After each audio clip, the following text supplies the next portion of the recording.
Archiver is made possible with a grant from Humanities Kansas.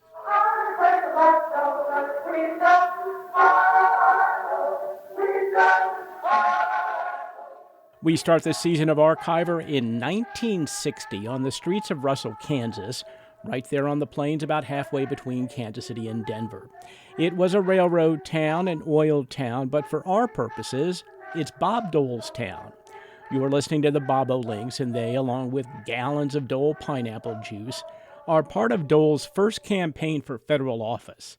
He would be a fixture in Kansas and national politics until the day he died 62 years later. The thing that really strikes me about Dole is if you could somehow take the spirit of Western Kansas, just kind of collect it up and make a person out of it, you would get Bob Dole.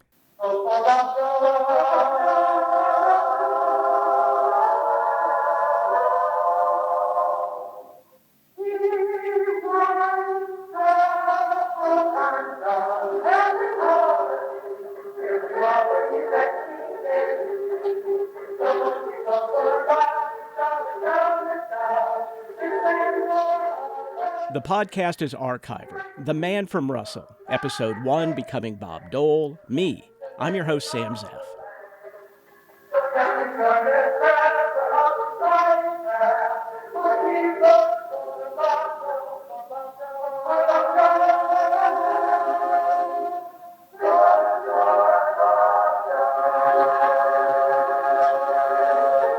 We devote this season of Archiver to Congressman, Senator, Majority-Minority Leader, Vice Presidential, and Presidential nominee Bob Dole.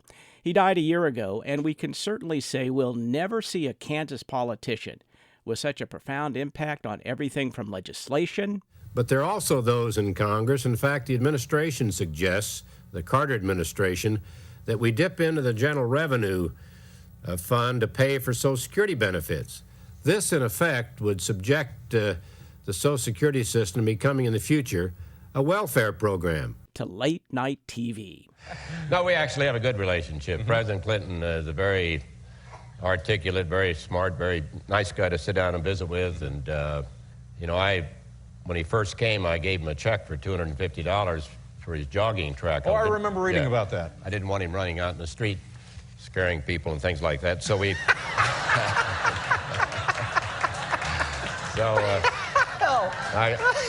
I gave him this check drawn on my own bank account, not something many congressmen don't do, but in any event... Wow, well, you're loaded up tonight, aren't you? You're ready to go.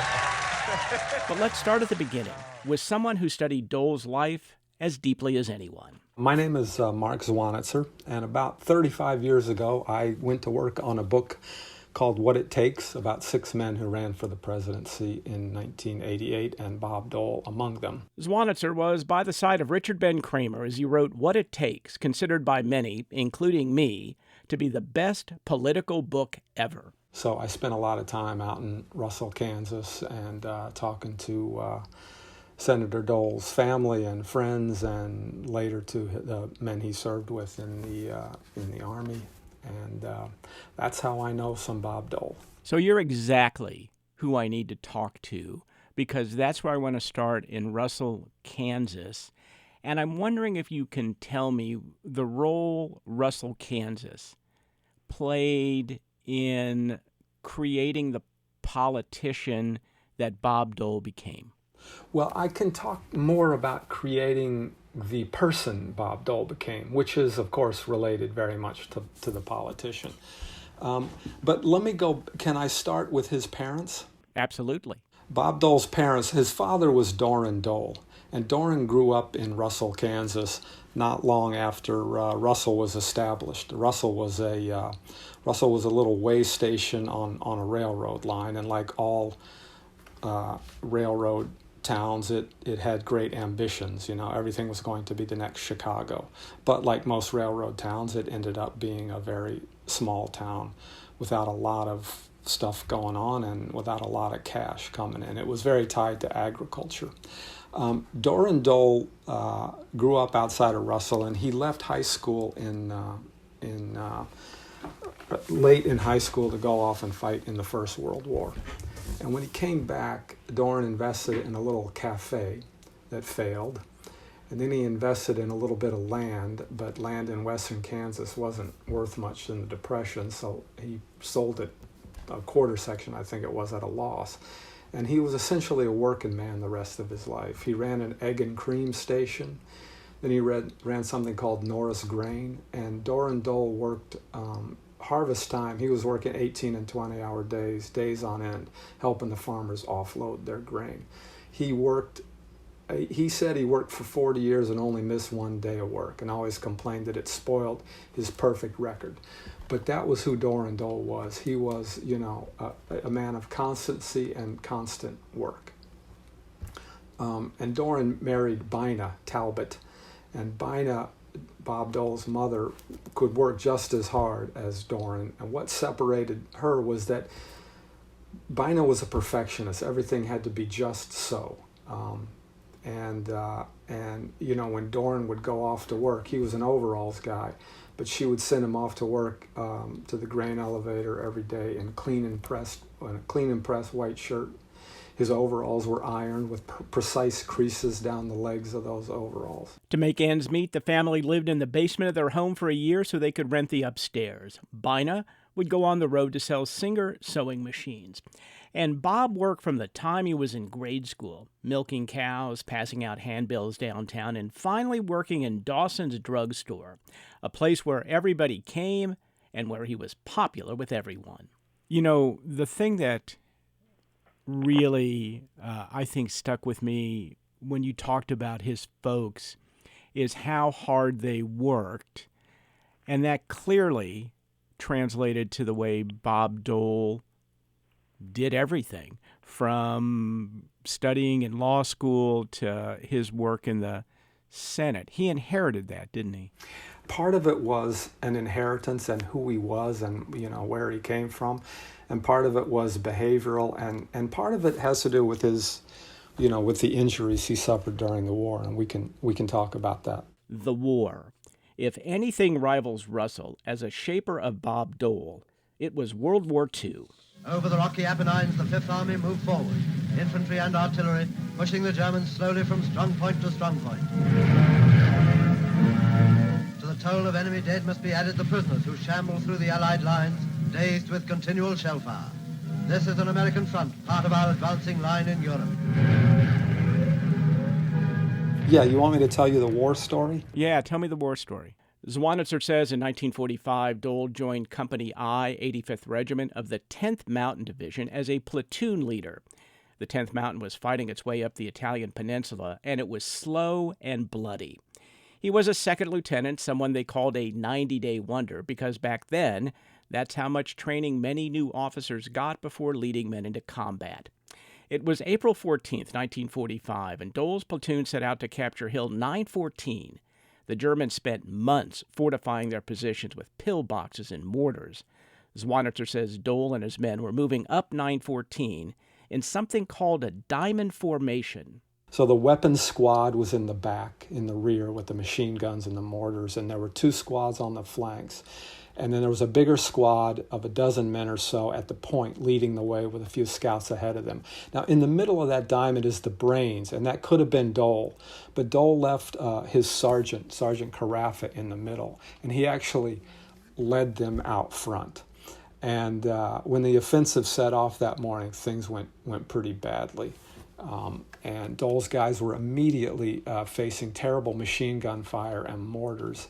And in the middle of that, Dole dove into a shell hole to take cover, and he noticed that his runner, a guy with him, didn't make it into the hole, so he climbed out to drag the guy back, Sims. It turns out he was already dead.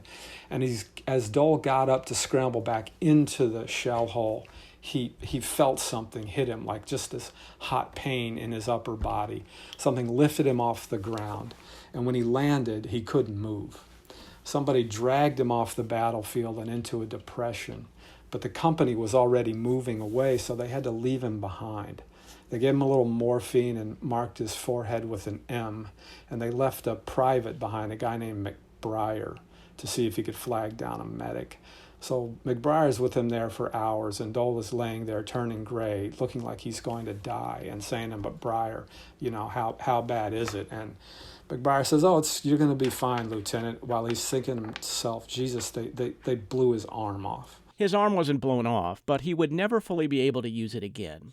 After they got him to a field hospital, he was paralyzed for a time.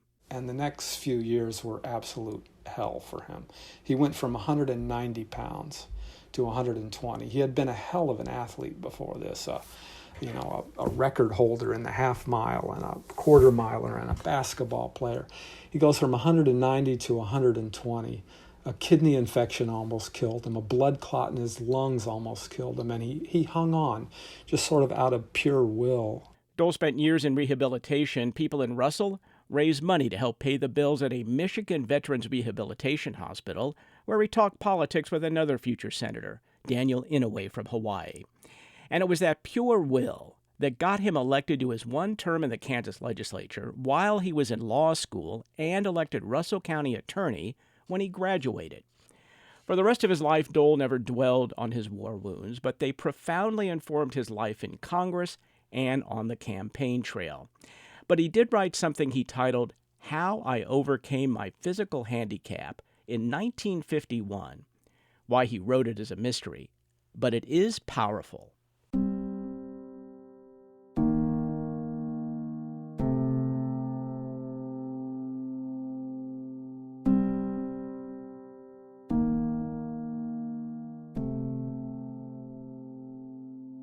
The most difficult obstacle faced along Rehabilitation Road was returning to civilian life, he wrote. I possess the feeling of security and pride which accompanies the wearing of the uniform, and the abrupt transformation from soldier to civilian life left me with an indescribable, helpless feeling.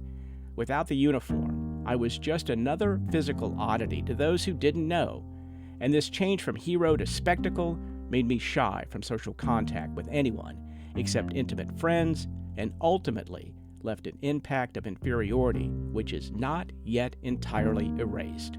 But Emporia State University political scientist Michael Smith says Dole did erase it as he prepared to run for Congress in 1959, and his rehabilitation honed a work ethic famous from Kansas to Capitol Hill. It goes back to his days in the House as well. It goes back to his work ethic at Dawson's Drugs in downtown Russell, goes back to his first campaign for county attorney. And I like what you're saying is that hard work is what a lot of Kansans look for when they decide who they're going to vote for. Oh, my goodness, yes. The World War II story, for example, and there are others better qualified to talk about that than me. But just the whole idea, of risking his life to rescue someone else's life, and then this long recovery that took months and months and months and months and months. But he just, it's not, Kansans, generally speaking, are not about magical thinking. They're not about, that he believed and it was fixed. It's that tough it out. Kansas is a tough it out state. You sacrifice and you work hard and you overcome it because of months or even years of hard work. And for him to then, as a candidate for Congress, own that story in terms of this is who I am and this is how I'm going to present myself to the public, and it's all true. That's Bob Dole.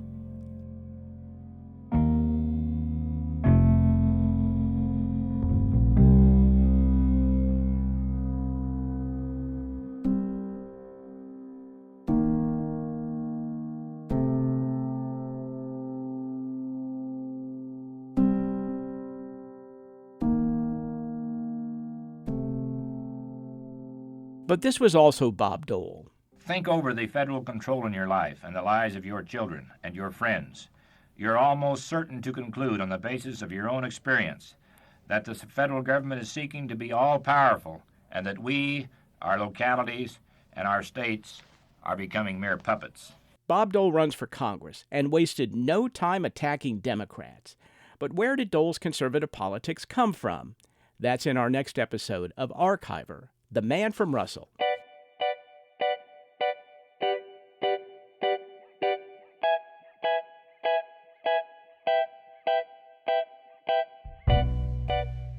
Archiver is produced by Virgil Dean and Scott Richardson in the studios of KCUR 89.3 in Kansas City. Archiver is made possible with a grant from Humanities Kansas and is a production of Do Good Productions, where Gene Johnson is executive producer. My thanks to the staff at the Dole Institute at the University of Kansas. I'm Sam Zeff, and I'll see you on the next Archiver.